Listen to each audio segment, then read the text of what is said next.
Պարգևավճարների համար դուք օրինակ անձամբ ինչքան եք Ես այս բան չեմ հիշում ինչքան եմ ստացել,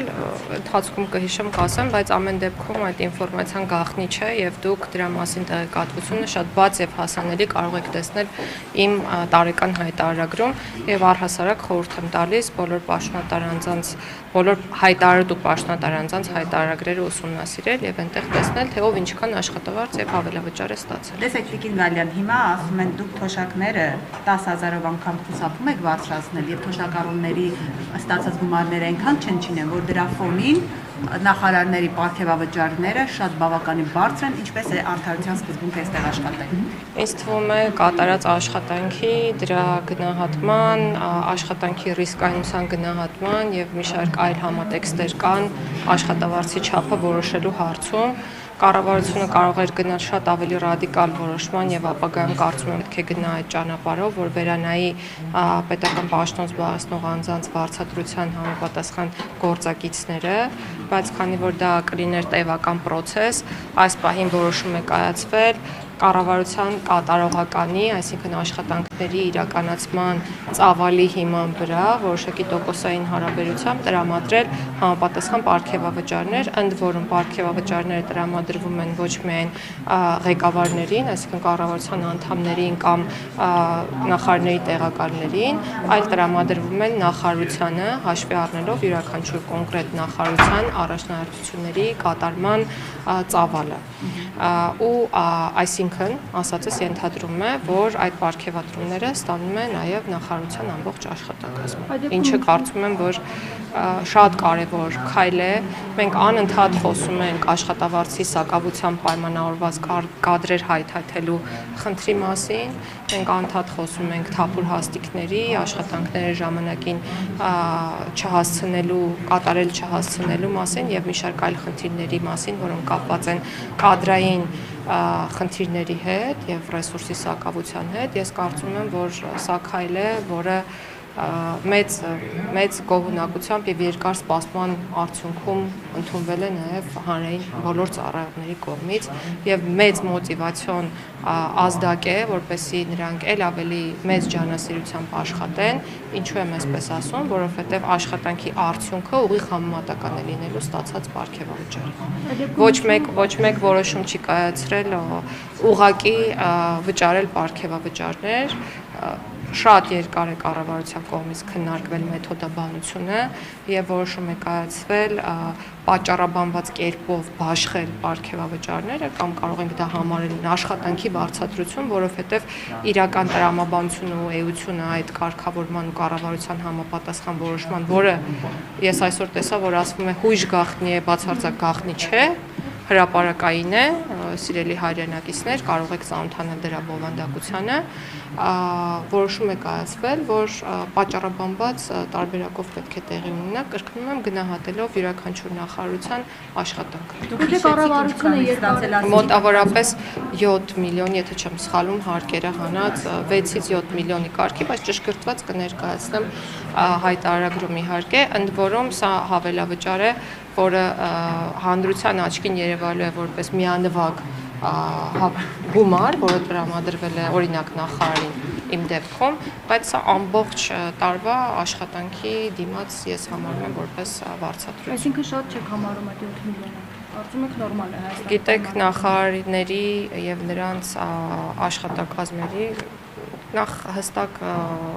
հիերարխիա գոյություն ունի գործակիցների սահմանման եւ ես խոսքի սկզբում նշեցի, որ դա ունի տրամաբանություն կապված աշխատանքի բովանդակության, քանակի, ռիսկայնության եւ ամեն ինչի հետ։ Ես կարծում եմ, որ կառավարությունը եւ ոչ միայն կառավարությունը, այլ նաեւ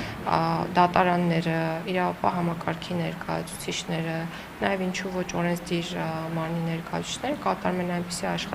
աշխատանք, որը պետք է այո բարձր վարձատրվի մեր պետությունում, ինչու, որովհետեւ մենք նույն խնդիրը ես շատ անկեղծ եմ ուզում լինել, փոխնախարարի պաշտոնում նշանակվող անձը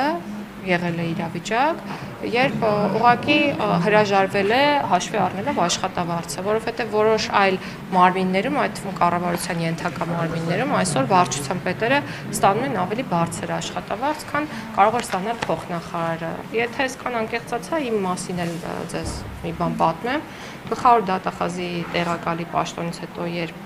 նշանակվեցի նախարարի պաշտոնում, իմ աշխատավարձը տարբերվում էր ինձ համար անբարենպաստ տեսանկյունից, որովհետև ուղղակի իջեցվել էր, ոչ թե իջեցվել էր, այլ այդպես էր, որովհետև ցածր էր ավելի, քան գլխավոր դատախազի տեղակալի պաշտոնում իմ ստացած աշխատավարձը։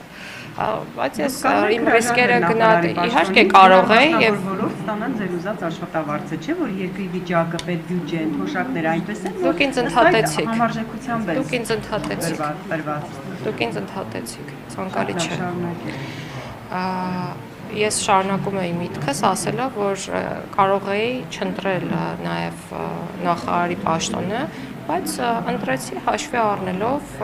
բոլոր այն վատ հարացումները սոցիալական վիճակի մասով, որոնք կան, եւ այն աշխատանքի բնույթը ինձ գրավեց, որ ես այսօր իրականացնում եմ եւ շատ գոհ եմ, որ ընտրել եմ այս ճանապարհը։ Բայց կառավարությունը երկար քննարկել է այս հարցը։ Այս դեպքում ինչու նույն որոշումը չի կայացվել ուսուցիչների նկատմամբ, դասախոսների, բժիշկների եւ միայն շատ པարզ պատճառաբանությամբ, որովհետեւ տարբեր մարմինների հետ կապված աշխատավարձերի բարձրացման ֆորմուլաները մշակվել են տարբեր ժամանակահատվածներում եւ տարբեր կերպ։ Ուսուցիչների համար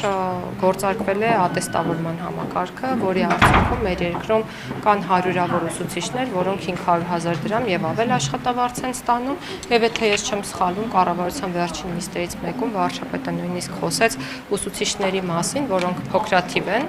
տասնյակի չեն հասնում, որոնք ստանում են 700,000 դրամ աշխատավարձ։ Ես կդժվարանամ անգամ հիշել, թե արդյոք նախկինում քննարկվել է կամ եղել է նախկինում, նկատի ունեմ ոչ այս կառավարության օրոք, հնարավորություն, որ ուսուցիչը գոնե 200 կամ 300,000 դրամից բարձր աշխատավարձ ստանա։ Մյուս ոլորտներում բարձրացումներ մշտապես եւս եղել են։ Ես կարող եմ, դուք ինձ նորից ընդհատում եք եւ դա ընդունելի չէ։ Մյուս ոլորտների մասին խոսելիս պետք է նշեմ նաև քրեակատարական համակարգի ծառայողների մասին, ոստիկանության մասին, զինվորական ծառայություն իրականացնող անձանց մասին, դատական իշխանության մասին, իրավապահ համակարգի մասին։ Այս բոլոր ոլորտներում մենք ունեցել ենք 50%-ից ավել աշխատավարձային աճ եւ պարգևատրումների հստակ տրամաբանություն, ընդ որում հիմնականում զինվորական ծառայություն ենթադրող կամ դրան նմանվող ծառայություններում զինվորական ծառայություն ենթադրող կամ նմանատիպ այլ ծառայություններում աշխատավարձի բարձրացումը պայմանավորվել է ատեստավորմամբ, այսինքն կրկին պատճառաբանված,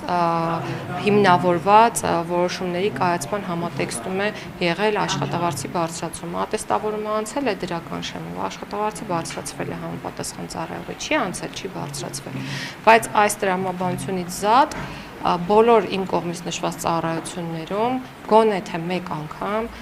եթե չեմ սխալվում, ոչ պակաս քան 30%-ով աշխատավարձերի ուղղակի բարձրացում է տեղի ունեցել։ Ես ձեզ կխնդրեմ գնալ կրկին թերթել պատմության էջերը, հանել այն բոլոր փոփոխությունները աշխատավարձերի բարձրացման հետ կապված, որոնք այս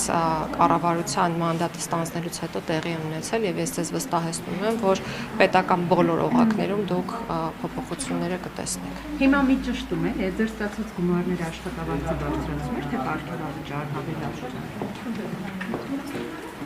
Աշխատավարձ իրավական տեսանկյունից կլիներ այն դեպքում, երբ բարձրացվեր գործակիցը օրենքում,